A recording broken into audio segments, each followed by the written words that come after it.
Boa noite, pessoal. Como é que vocês estão?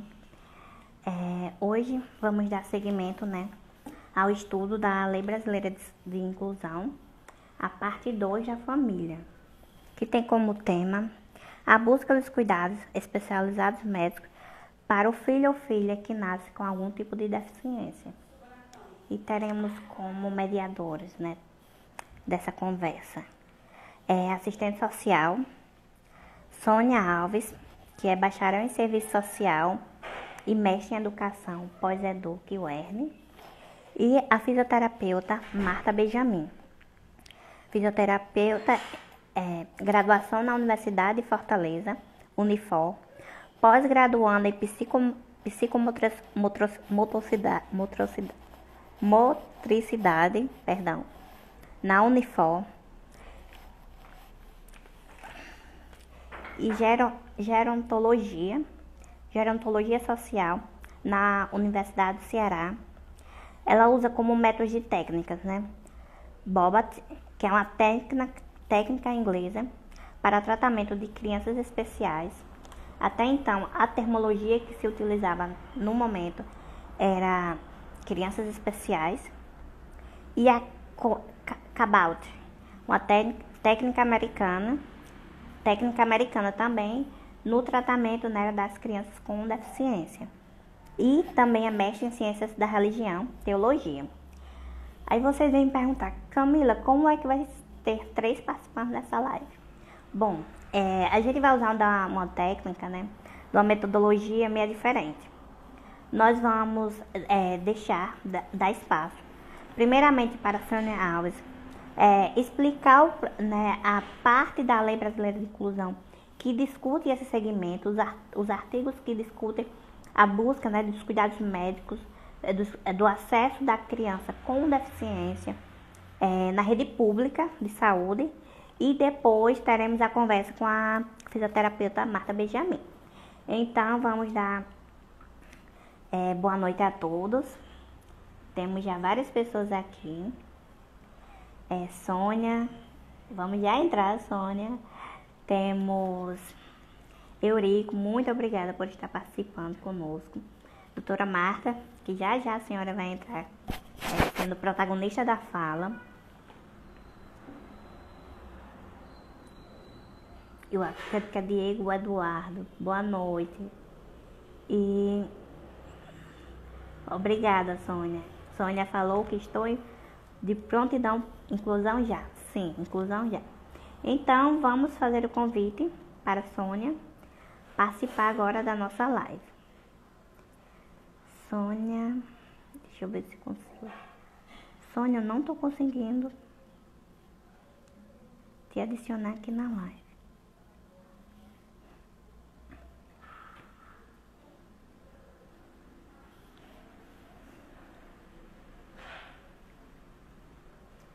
Sônia, seu celular aqui tem alguma coisa que está dizendo que não pode participar. Teria como entrar novamente, sair e entrar novamente dessa live, por favor? Justamente, pessoal, a gente cronometrou aqui os momentos por essa questão, tanto de conexão de internet, um erro que independe, de nosso alcance, como a variação da conexão e também como algumas tecnologias que no momento está dando algum erro.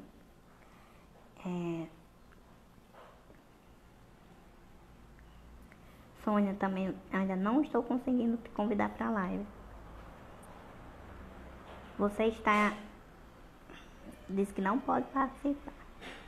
Oi, Tiago, muito obrigada por estar conosco aqui, contribuindo nessa discussão de inclusão. Sou seu fã também, pode ter certeza. Só aguardar um minutinho para a entrada de Sônia. Sônia, você está no Instagram, naquele outro. Pessoal, só um pouquinho, por favor, me desculpem aí. Mas só Sônia entrar aqui.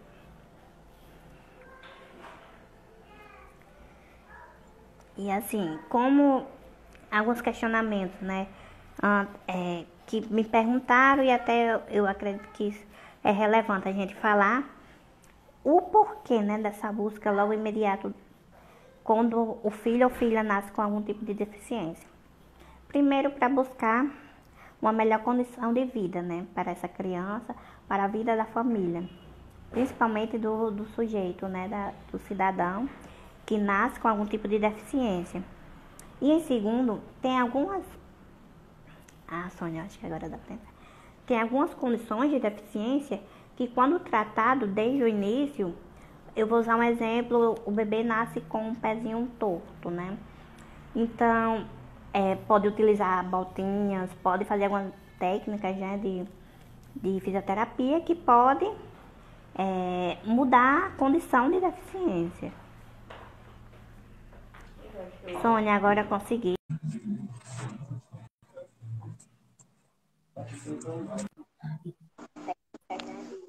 Sônia, boa noite. Boa noite, Camilinha. Boa noite, pessoal. Graças a Deus conseguimos. Eu estou aqui no celular. Se houver alguma falha, me perdoem. Não consegui pelo notebook, né? Consegui pelo celular, mas vou procurar ao máximo fazer com que a minha mão não... Boa noite. Boa noite, Camilinha. Boa noite, pessoal. Tá Graças a Deus. voltando. Eu estou aqui no celular, se houver alguma falha, me perdoem. Consegui pelo celular, mas vou procurar ao máximo fazer com que a minha noite. Boa noite. Eu acredito que Sônia tá em 2 dispositivos, por isso que tá dando esse delay, assim. Tá Então, voltando a voz. deixa eu desligar aqui. Só um minutinho, Camilinha. Sim, por favor. Pronto. Pronto, Agora deu certo. Pronto? pronto, agora tá ótimo. Agora Pois é um tá. prazer estar aqui novamente. A segunda parte, né, da família, da live família, com o estudo da Lei Brasileira de Inclusão. E Sônia, como já apresentamos, ela é assistente social, trabalha na DAIN também, lá na UERN, e é mestre em educação. E a gente convidou ela para falar justamente da Lei Brasileira de Inclusão, que trata justamente desse assunto, né, do acesso da criança quando nasce com algum tipo de deficiência e com sua família vai buscar cuidados médicos. Uhum. Então, boa noite mais uma vez, Camilinha, e a todos que estão neste momento, né, podendo participar desta live, né, de uma relevância social muito considerável. E aí, eu gostaria, em primeiro lugar, de deixar que todos fiquem à vontade para fazer algum questionamento, né? A hora que quiser interromper, pode interromper, certo? Mas vamos ser objetivos devido ao nosso tempo, não é isso, Camilinha? Você só Exato. dispôs de 10 minutos, né? Porque já se foram 5, né? 10 a Então, 15 minutos de fala, isso. pronto. Então, vamos tirar bom proveito. Eu vou procurar ser o máximo objetiva possível para que cada um de vocês possa estar refletindo e interagindo junto conosco, né, levando essa temática que é a questão da família de uma pessoa com deficiência. Eu gostaria, em primeiro lugar, de destacar o artigo 2º da Lei Brasileira de Inclusão, onde vai conceituar quem é a pessoa com deficiência, né? Então, a Lei Brasileira de Inclusão vai considerar a pessoa com deficiência aquela pessoa que apresenta algum impedimento, seja um impedimento de longo prazo, seja de natureza física, intelectual, mental, sensorial, o qual, em interação com uma ou mais barreiras, né, pode obstruir, né, a plena e efetiva interação junto com a sociedade, né, em igualdade de condição com as demais pessoas, obviamente.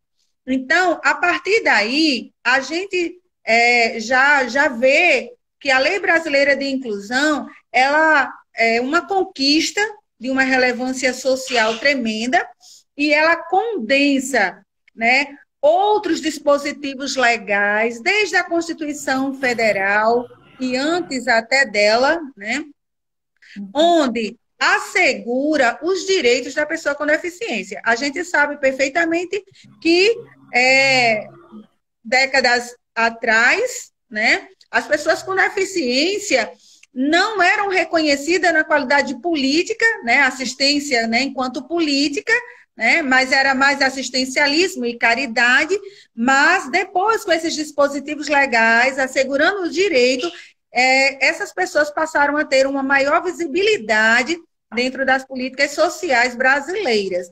E, na verdade, não só brasileiras, né, mas internacionais. Né? Então, o objetivo maior, né, da Lei Brasileira de Inclusão é assegurar à pessoa com deficiência o direito à educação, o direito à vida, o direito à assistência social, o direito à saúde.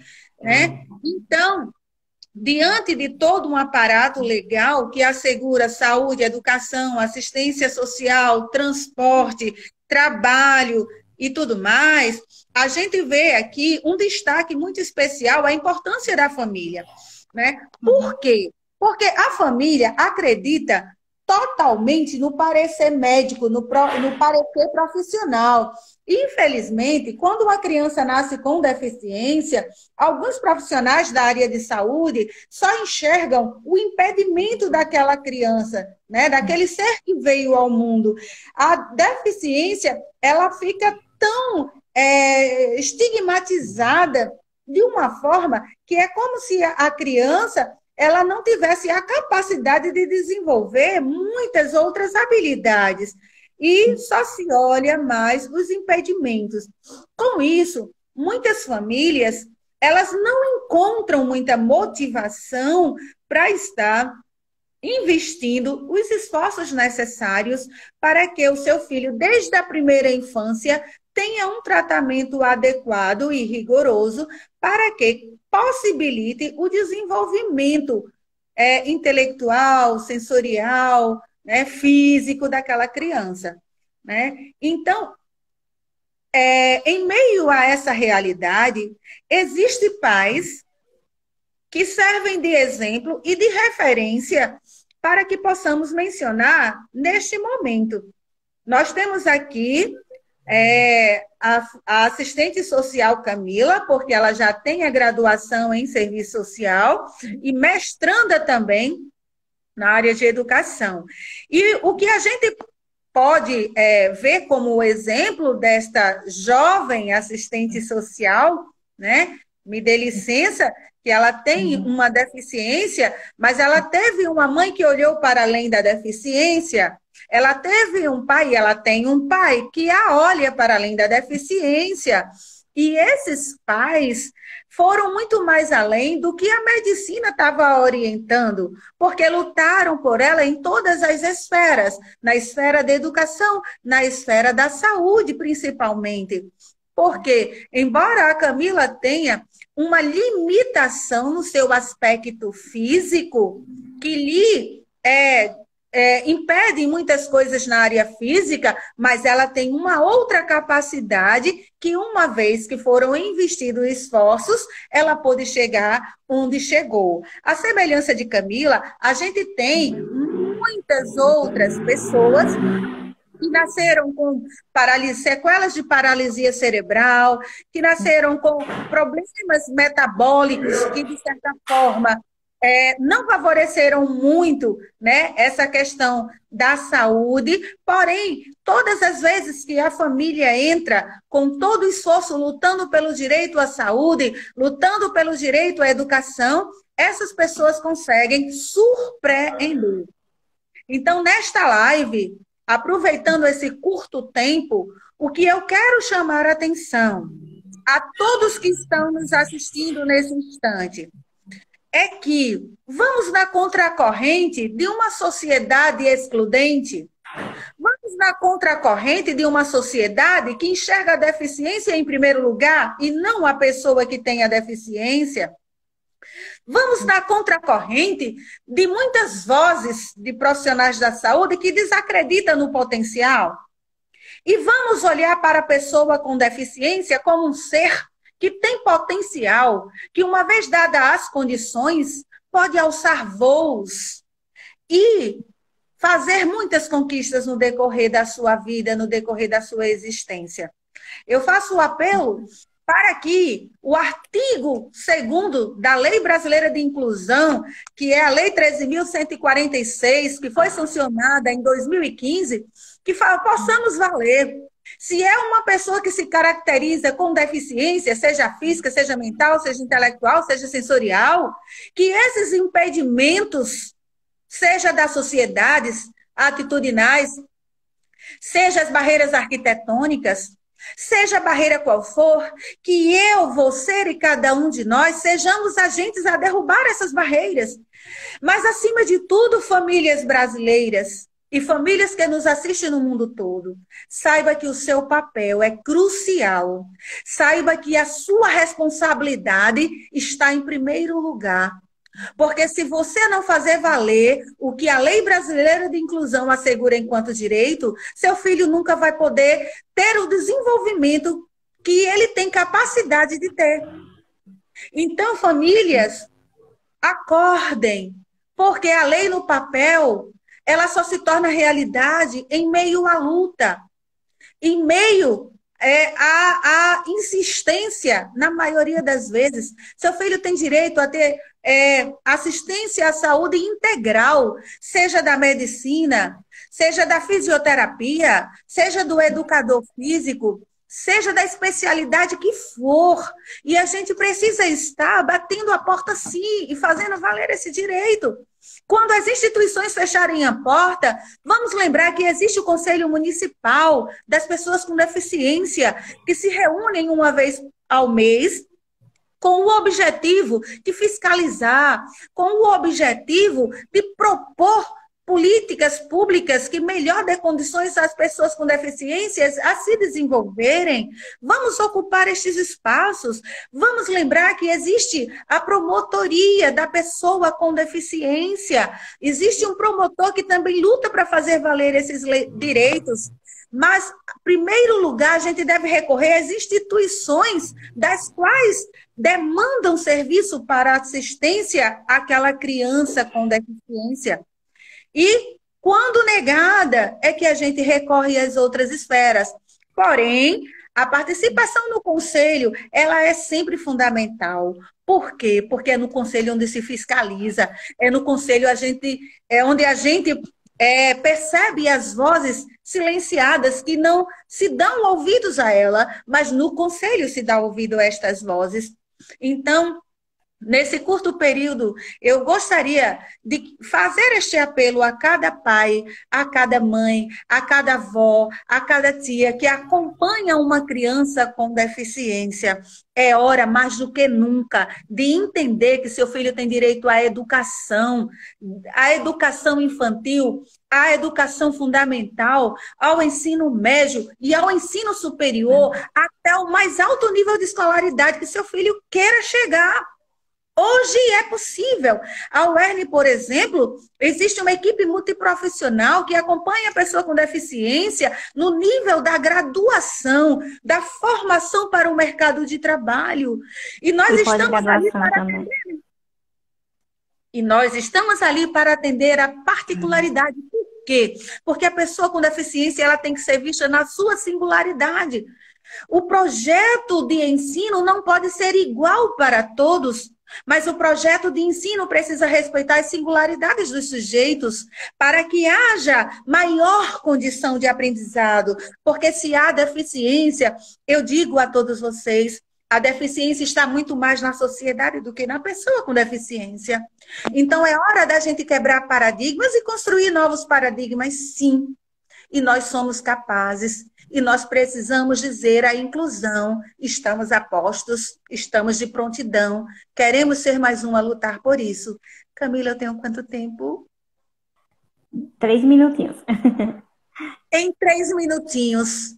Então, nós sabemos que as barreiras são de ordens, né, de acordo com a Lei Brasileira de Inclusão, né, as barreiras é de ordem urbanística, né, quantas vezes a sociedade não dá estrutura para um cadeirante caminhar, por exemplo. A gente sabe que as barreiras, elas são arquitetônicas. Quantos edifícios públicos e privados não permitem, né, um trânsito tranquilo para as pessoas com deficiência? Sabemos que tem as barreiras de transportes aéreos, né, os transportes urbanos, né, muitas vezes que também não dão condições à pessoa com deficiência a ter uma melhor acomodação. Sabemos que existe... O próprio transporte público daqui em várias cidades não tem acessibilidade, não tem.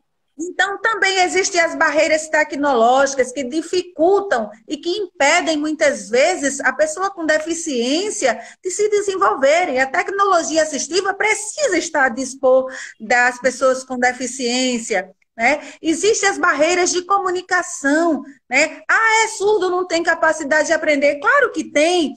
Desde a educação infantil, onde tem um surdo, o surdo precisa aprender a língua brasileira de sinais, que é a sua língua número 1.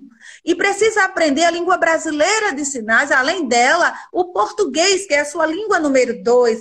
E a escola precisa ter profissionais preparados para ensinar nas duas modalidades, para acesso à comunicação das pessoas com surdez, por exemplo, né? Mas a gente sabe que existem outras dificuldades da fala, que precisa do fonoaudiólogo para fazer esse acompanhamento. Existem os mobiliários urbanos, existem barreiras de vários tipos, não vou aqui mencionar a todas, mas eu só quero dizer que a Lei Brasileira de Inclusão, ela é uma conquista, ela é fruto de movimentos sociais organizados e ela está para ser cumprida. É uma das leis mais conceituadas a nível de mundo, né? O Brasil tem uma excelente lei brasileira de inclusão para as pessoas destinadas, né, a pessoas com deficiência.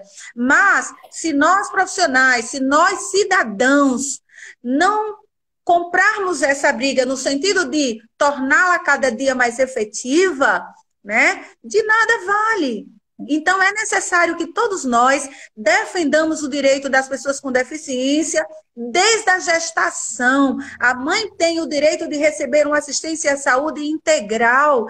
A criança tem o direito de receber todas as vacinas, de receber os exames que necessita, né, das medicações que forem necessárias, né? As famílias precisam estar na vigilância constante, porque as famílias são as responsáveis número 1 e, em seguida, vem o Estado com essa responsabilidade. Mas cada um de nós, tendo a noção, né, da Lei Brasileira de Inclusão, com certeza podemos tornar a vida das pessoas com deficiência com mais sentido. Podemos estar trazendo a possibilidade de que cada uma pessoa com deficiência, a seu tempo, venha alçar voo. Mas todos nós precisamos estar de prontidão, inclusão já. Sônia, muito obrigada pelas falas, pela explanação, né, do artigo 2 da Lei Brasileira de Inclusão. E convidar, temos reservado 4 minutinhos para perguntas, até a doutora Marta, fisioterapeuta, entrar na live. Enquanto isso, eu queria ressaltar algumas coisas, né, que você falou. Primeiro, a questão da termologia, né? A termologia, pessoa com deficiência, quer dizer o quê? Antes da deficiência, a pessoa é uma pessoa, né? O sujeito é um ser humano. E hoje, infelizmente, e desde sempre, se vê muito a deficiência. E quando a deficiência é mais visível, mais ainda esse diagnóstico, estereótipo, né, para a pessoa.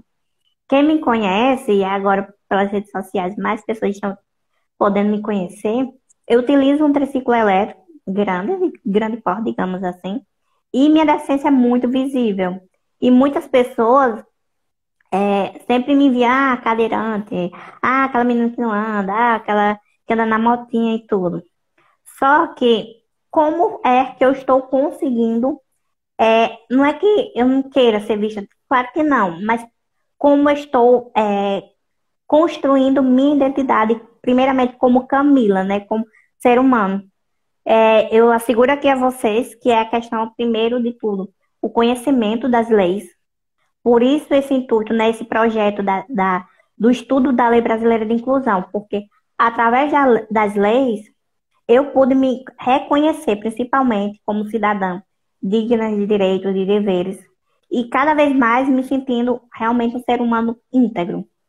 Então, o estudo da lei, o objetivo maior é isso, é explanar, né, conhecimentos do que é a lei que rege as pessoas com deficiência.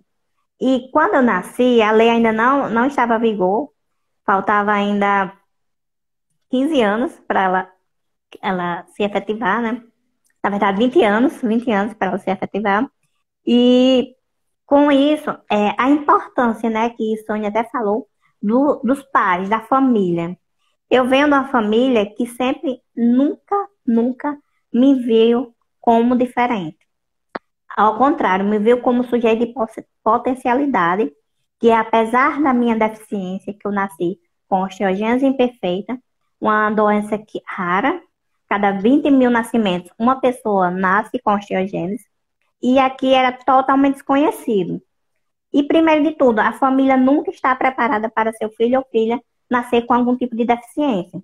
Então, há aquele choque, porque não se espera, né? A maioria das deficiências, no meu tempo, assim, não era diagnosticado na gestação. Então, primeiro de tudo, teve esse momento, né, de certeza, a busca pelo meu diagnóstico, que só veio com muito tempo, assim, veio com 1 ano e 10 meses. Querendo ou não, é muito tempo para diagnosticar. E minha família nunca me limitou de nada, ao contrário. Sempre me deu condições, eu digo, minha família me deu, me dá vida, né, desde o dia do meu nascimento até hoje, porque eles são a base de tudo. Até meus 21 anos, minha mãe era muito participativa, infelizmente por questão de saúde. Hoje ela não está mais entre nós. E quem ficou, meu pai, meu irmão, e agora minha tia também tem um papel muito significativo para isso. Se hoje estou na pós-graduação na universidade pública, eles são altamente fundamentais nesse processo. E outra coisa também que eu queria deixar bem exaltar é a participação do conselho. Por quê? Porque através dele nós podemos o quê? Justamente ter o conhecimento das leis, aonde recorrer, aonde um acesso, um direito negado, a gente pode ir atrás. Então, de tamanha responsabilidade, importância, desculpa, da participação dos conselhos, né? Então, se alguém tiver mais alguma questão na fala de Sônia para perguntar, sinta-se à vontade. E eu queria só ler os comentários, Sônia. Mas fique à vontade, se quiser falar alguma coisa. O Tiago, ele pergunta para mim alguns fatores biopsicossociais, né, referentes aos diagnósticos, né, de pessoas com deficiência. Tiago e os demais que me escutam neste momento. As pessoas, de uma forma em geral, elas recebem influência biológica. O que significa isso? Os fatores genéticos poderão contribuir para a deficiência. Às vezes, por exemplo, uma meningite, um sarampo, uma doença pode vir provocar uma deficiência, certo? Então, tem o fator biológico, certo? Tem o fator psicológico. Muitas vezes, por exemplo, uma mãe, no período de gestação, se ela recebe agressões verbais ou agressões físicas, já é comprovado cientificamente que esse feto ele sofre ainda no útero essas consequências. Se os pais forem usuários de droga, seja ela qual for, o feto também vai receber esta influência. Ao nascer também, se a criança ela é tratada com estigma, com preconceito, se sofrem bullying, os fatores emocionais vão contribuir para desenvolver possíveis doenças mentais que vai comprometer, que vai impedir o desenvolvimento dela de uma forma, né, que deveria ser uma forma natural, pode haver impedimento dessa natureza, né? As questões sociais também, como o fator nutricional, a questão das condições,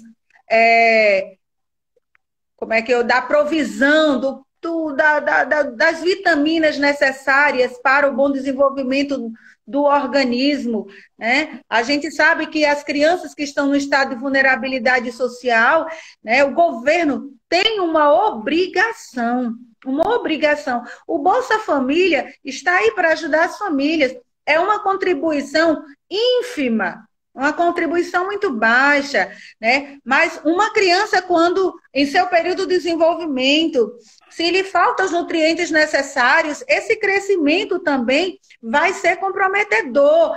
Olha, pessoal, a literatura está mostrando que autismo é doença. Eu fiquei chocada, porque até então eu pensava que era simplesmente deficiência. Alguns fatores nutricionais e alguns agrotóxicos também que estão presentes nos alimentos podem vir a contribuir também para o autismo. Então, os fatores biopsicossociais são de fundamental importância na análise do profissional que vai atender a criança, ao adolescente, a qualquer pessoa com deficiência.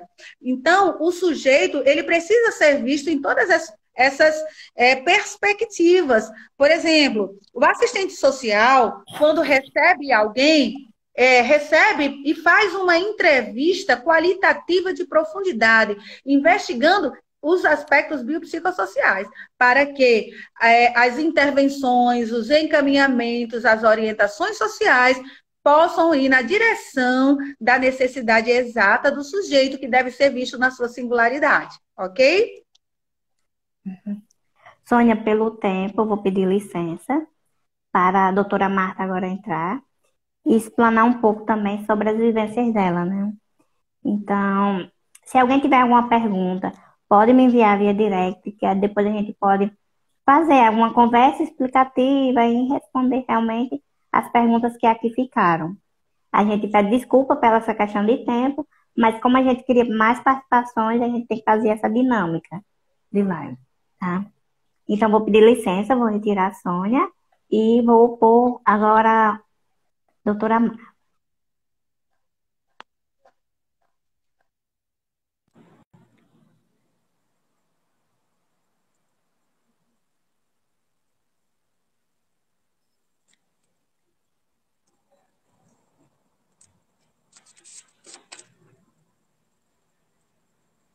Só esperando aqui ela entrar.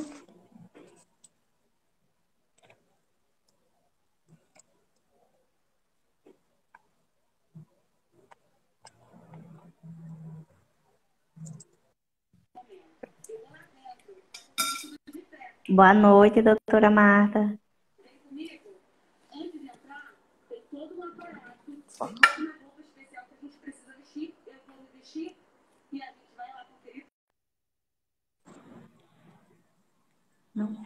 Não sei. Desculpa, gente, cliquei aqui errado. Me desculpa. Foi outra. Tá conectando? Desculpa, doutora Marta. Deu um erro aqui. Tem problema. Boa noite. Estava ouvindo você. Boa noite.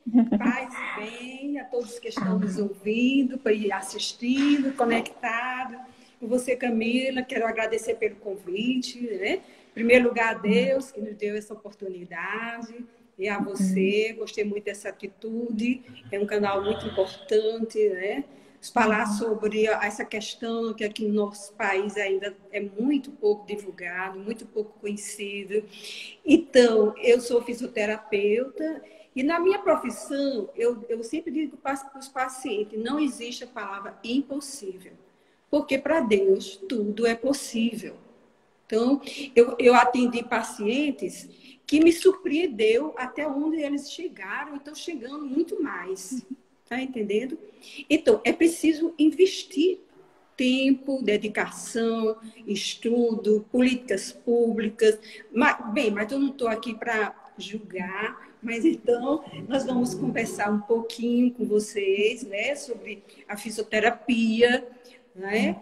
Como acontece um problema neuropsicomotor, né? Então, a partir da gestação, o pré-natal é fundamental. Um pré-natal bem feito, vamos dizer assim, é meio caminho andado, para ter um momento de parto, porque o momento do parto é muito importante. Os 3 primeiros minutos do bebê, se faltar oxigênio, que é a chamada hipóxia, então há uma lesão do cérebro, do sistema nervoso central, né, que dá sequelas graves ou não. Pode ser pequena, só que no cérebro, qualquer coisa, qualquer lesão, pode ser do tamanho de um alfinete, é grave, certo? Então, por exemplo, a paralisia cerebral. A paralisia cerebral, se a mãe teve, na hora do parto, faltou oxigênio, ou então, se durante a gestação, pode também já ter acontecido. Outra causa também, assim, que é importante, é a desnutrição. A gente sabe que no Brasil e em muitas partes do mundo nós temos também a pandemia da fome, não é só a pandemia do coronavírus. Pandemia da fome, pandemia do desempregado. Então, mas para a gente focar no que a gente está conversando, que é sobre a paralisia cerebral, né? Então, o momento do parto é muito importante. Que haja uma UTI neonatal. A gente tem dificuldade, não é só aqui no Nordeste, é em todos os cantos. Dificuldade de ter uma UTI neonatal preparada, com os aparelhos, porque o oxigênio, a criança, se faltou oxigênio na mesma hora, tem que colocar, então ela tem que ter esse suporte. Né?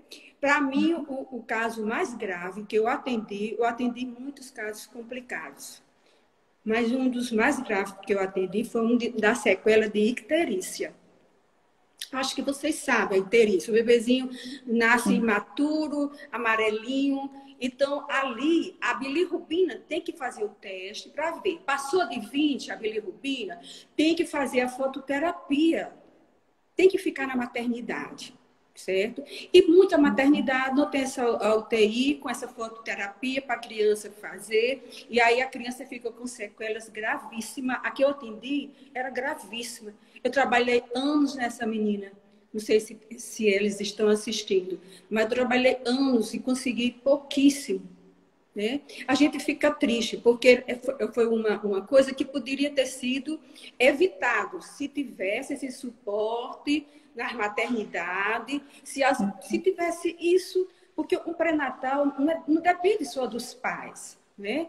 Eu dizia muito para eles, não se culpem se aconteceu isso com seus filhos. Não se culpem, porque a culpa não é de vocês. São vários fatores. Tá? Pode ser a malformação congênita, pode ser na hora do parto, pode ser pós-parto, um trauma, se a criança caiu, né? Se a mãe teve sarampo, teve rubéola. Então, são componentes. Se tem o RH, o tipo sanguíneo, se foi negativo do pai e o da mãe. Né? Então, assim, a gente sabe que tem que tomar vacina. Assim que a mãe, se tiver um RH negativo e o pai positivo, o primeiro filho não tem problema, mas o segundo já tem. Né? E não são coisas simples que podiam ser resolvidas. Né? E também se tivesse mais política pública, com certeza ajudaria muito a nossa população. Porque o nosso povo fica desassistido de certa maneira. Né? Não estou aqui querendo... Né? Então, é uma longa discussão se a gente for entrar nisso. Né? Se a gente for entrar nisso, né? Mas vamos continuar sobre a criança com paralisia cerebral. Eu estou aqui com essa bonequinha aqui, porque a gente vai mostrar, né, como é que acontece com o bebê. Muitas vezes, Camila, é a própria mãe que percebe que o filho está com o pescocinho mole, não segura a cabeça. Então, é a própria mãe que... Olha... meu outro filho não teve isso. E esse da agora está assim. Né? Meu caso foi assim também. Às vezes nem o próprio pediatra percebe, entendeu? Porque é muito sutil. tá? Eu vou falar só um pouquinho sobre os reflexos, que todos nós nascemos com esses reflexos. Tá? O de preensão, que é esse aqui, a gente vê o bebezinho, até 2 meses, eles estão assim, com a mãozinha, né?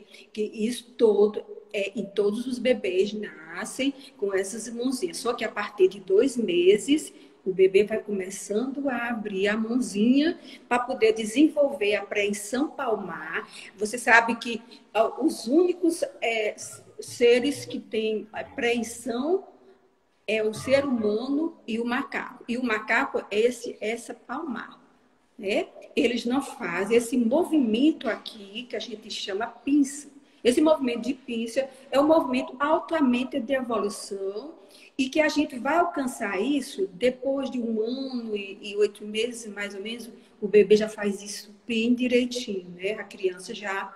Né? Então, para chegar isso aí, se não tiver paralisia cerebral, porque é muito importante, a gente que está na área de fisioterapia, eu na área médica, não vou responder pela área médica, vou responder pela minha área, que eu sou paramédica. Então, é muito importante a gente ter o conhecimento do desenvolvimento neuromotor do bebê normal, para a gente poder ver, e também do patológico, para a gente poder comparar esses reflexos que ficam, se tem os reflexos primitivos que deveria desaparecer e ficam persistindo nas crianças que têm paralisia cerebral. Então, elas têm esses reflexos alterados, né? Elas não têm o movimento voluntário. Tá? É para isso que está o nosso trabalho. Esse método de Bobat foi descoberto em Londres pelo Dr. Bobat, que ele era um neuro, e Berta Bobat, que era a esposa dele. Então, esse método, ele é fundamentado nesse desenvolvimento neuropsicomotor do bebê normal e também para a gente ver os problemas da patologia quando eles têm os padrões alterados, que é justamente mantém o reflexo, né, das mãos e dos pés. Os pés também tem, logo que o bebê nasce, isso é normal, né? Até 2 meses, 3 meses, então é normal. Outro reflexo que é muito importante e que se a mãe percebe, deve levar logo o seu bebê para ter um atendimento, né? Porque a gente trabalha em equipe. Tem o fisioterapeuta, terapeuta ocupacional, tem a fono, né? Tem a psicólogo, também vocês agora, serviço social. Então, tem toda uma equipe para dar essa assistência. Tá? Mas o reflexo assim, patológico mais perigoso que a criança que tem problema neurológico apresenta é o RTCA. O que é isso? É o reflexo tônico cervical assimétrico. Como é que ele faz? Quando a gente vira a cabecinha do bebê de lado, ele faz isso aqui, ó. Ele flexiona esse lado aqui e estende o outro lado. Então, quando a gente vê esse reflexo, que chama RTCA, ele tem que desaparecer para dar lugar às reações de retificação. Então, isso é uma evolução. Tá? No bebê, quando a gente for pegar aqui a bonequinha, para vocês verem, quando a gente... Eu sempre orientava a mãe, quando tivesse esse problema do cervical, que não segura a cabeça e o pescoço, a gente coloca na posição de prono. Como é essa posição de prono? Vamos ver se vou levantar aqui para a pessoa ver. Esse aqui é prono e esse aqui é supino. Para quem está assistindo, não né? Então, prono é barriguinha para baixo. Então, a partir de 2 meses, 3 meses, o bebê já tem que levantar a cabecinha, certo? Ele tem que segurar essa cabecinha e tem que fazer o apoio de antebraço, certo? Eu acho que dá para ver. Tem uma postura muito famosa quando a gente estudava, que é a postura da esfinge lá no Egito, que ela é deitada assim, e não é? Você já todo mundo conhece. Então, essa postura aqui do bebê, tá? Com 3 meses, ele tem que fazer isso, segurar a cabecinha e se apoiar no antebraço, certo? Se fica caindo, então é um alerta. Porque a gente precisa trabalhar para inibir esse reflexo, né? E facilitar os movimentos de retificação, tá? E depois, o bebê com 4 meses, mais ou menos 5 meses, porque assim, Camila, de 3 em 3 meses, quando o bebê nasce de 0 a 1 ano, é uma evolução fantástica. Entendeu? De 0 a 1 ano. Quando ele está de 3 em 3 meses, há uma mudança, uma conquista a mais desses reflexos primitivos que vão desaparecendo para chegar aos movimentos voluntários. Mas também a reação de equilíbrio. Mas antes de chegar na reação de equilíbrio, há o movimento de sentar, certo?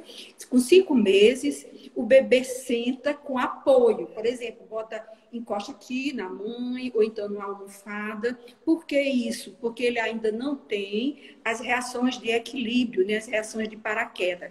Porque quando a gente empurra, se empurrar, por exemplo, empurrar assim um pouquinho, o bebê cai para frente. Por quê? Porque ele ainda não se segura com as mãos. Né?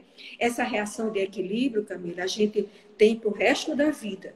Né? Se alguém empurrar a gente no meio da rua, para um lado você faz isso. Né? Você se equilibra.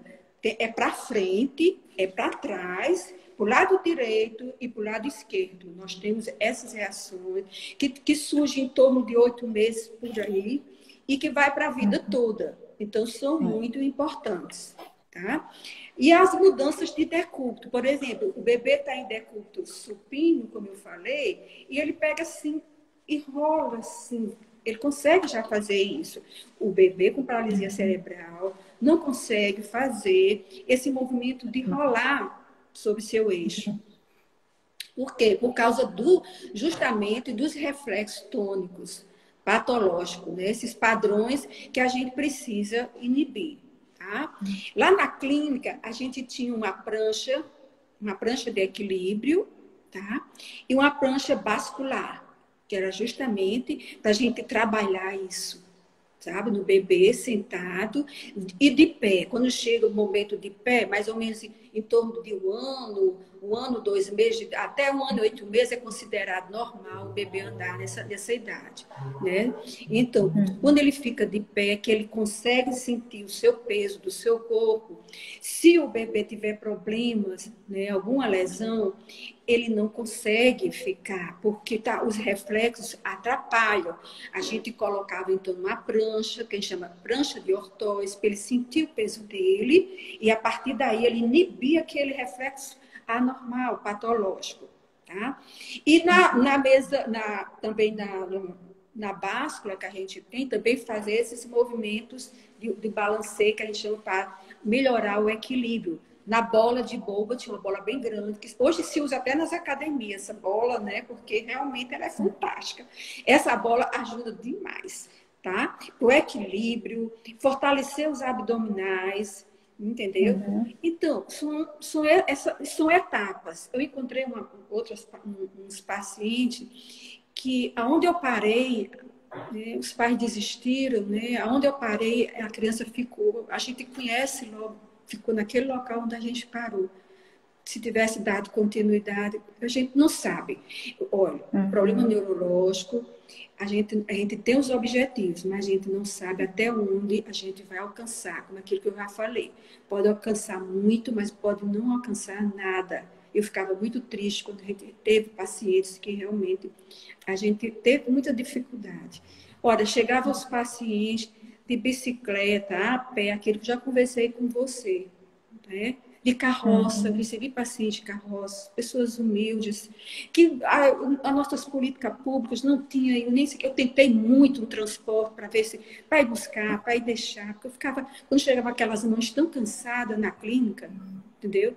Então, mas... E acredito que sabia da importância, né, do seu trabalho para o desenvolvimento da criança. Né? E são coisas, e esse trabalho, ele é muito a longo prazo. É diferente de uma criancinha que fraturou o bracinho, né? O médico colocou o gesso, se precisou de não sei o quê, com um mês de fisioterapia, ok. Esse não. O paciente neurológico leva anos, tá?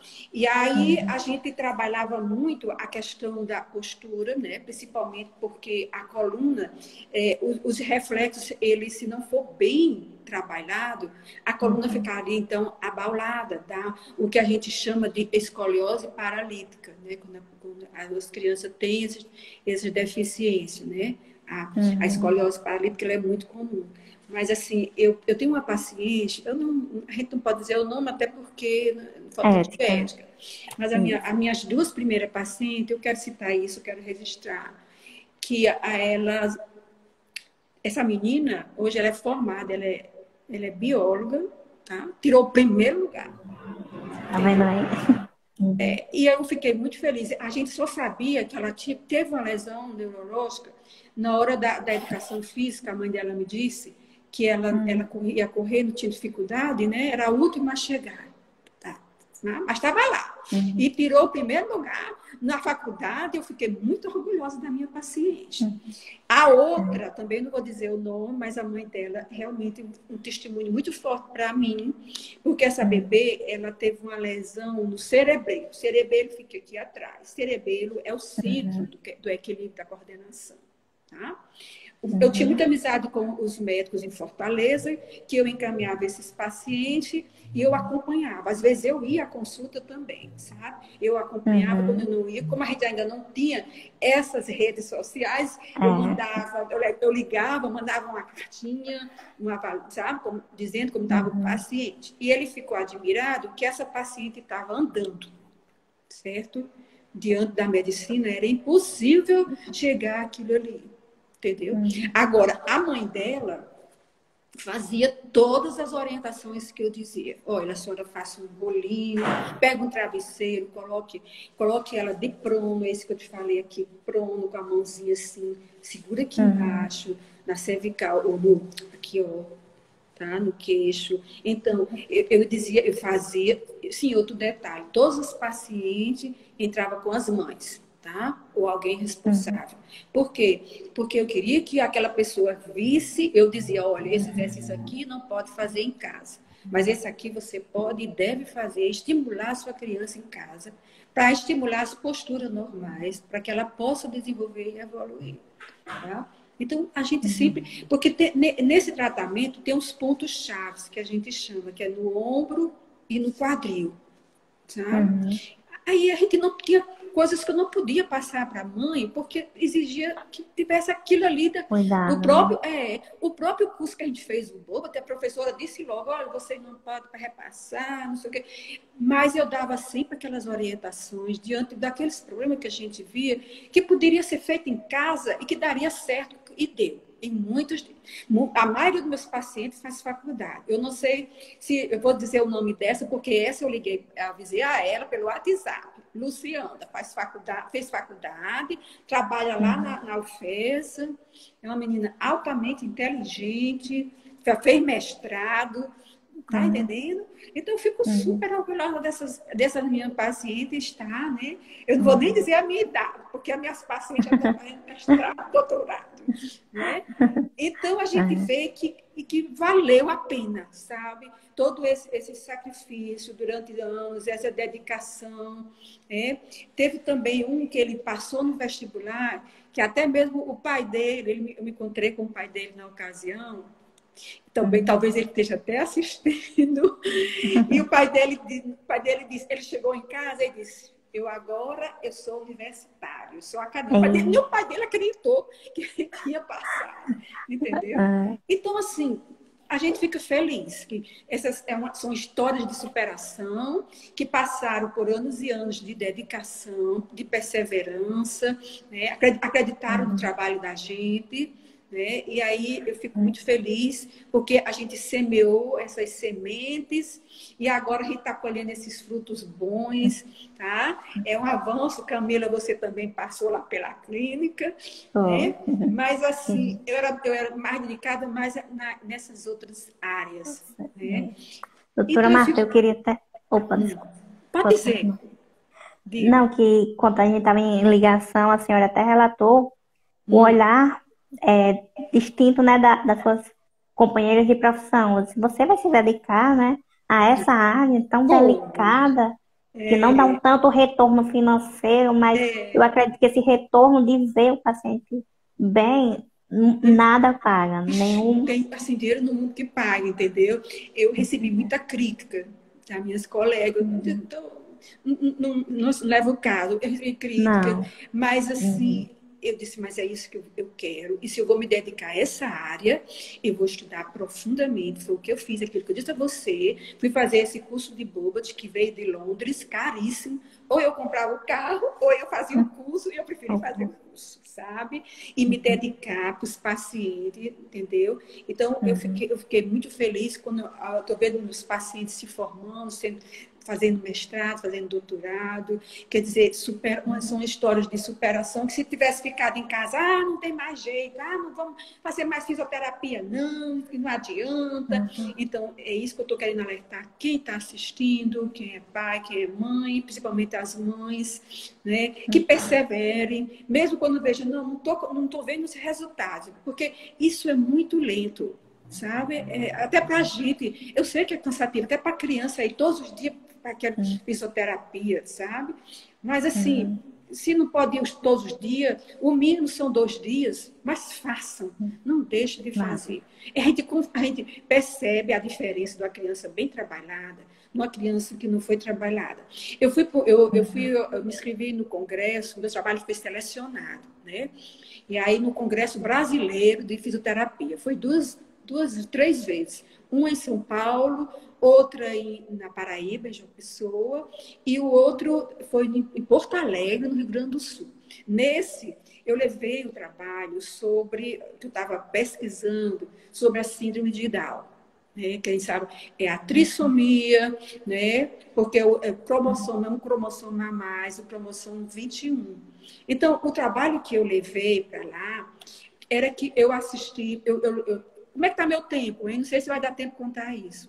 Só mais um minutinho, se der, Mas para eu vou resumir. contar, porque isso foi Pronto. muito importante para a minha profissão, Uhum. entendeu?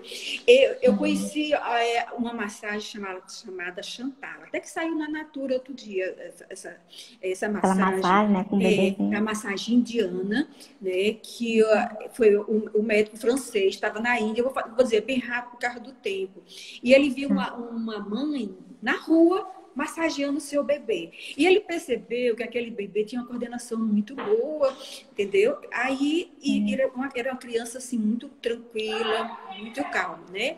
Aí o que Uhum. aconteceu? Eu aprendi aquela massagem Chantala e fui aplicar, esse foi o meu estudo, né? Eu fui aplicar para os bebês recém-nascidos que tinham síndrome de Down, porque assim a gente chama para modificar, porque a síndrome de Down, todos eles têm as mesmas características, né? Uhum. Então, essa massagem Chantala, foi a minha tese nesse trabalho, é que modificaria e que melhoraria aquelas características. De fato, eu levei a foto inicial. Sim, eu pedi permissão à mãe. Esse menino, a mãe dele é professora, ou é da UERN, ou é da... Eu também não vou dizer o nome, mas se ela estiver assistindo, Uhum.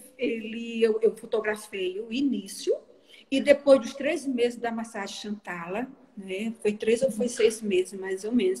E eu levei as 2 fotos, coloquei lá no congresso, né? Aí Uhum. eu falei daquela citação da Bíblia, que Deus coloca o vaso, ele diz assim que a gente é como um barro na mão do oleiro, né? Que Deus vai Isso. moldando, Voltando. né? Então, essa massagem, né, eu acreditei nisso e realmente, né, a gente viu os resultados em vários pacientes. Então, você percebe um paciente bem trabalhado de um paciente que não foi trabalhado. Tá? Um paciente bem trabalhado tem mais possibilidade. Sim, mas para concluir, eu tive muita dificuldade quando a criança já estava para ser escolarizada, que as escolas não queriam receber, sabe? Você sabe que essas leis são de 20 anos para cá, né? Então, tudo há 20 anos atrás era bem mais difícil. Mas, assim, houve conquista, se Deus quiser, vai ter muito mais, que é o espaço de vocês, e nossa inclusão, sabe? Então, minha filha, eu vou agradecer, em primeiro lugar, a Lógico que Deus, a tem. você por essa oportunidade.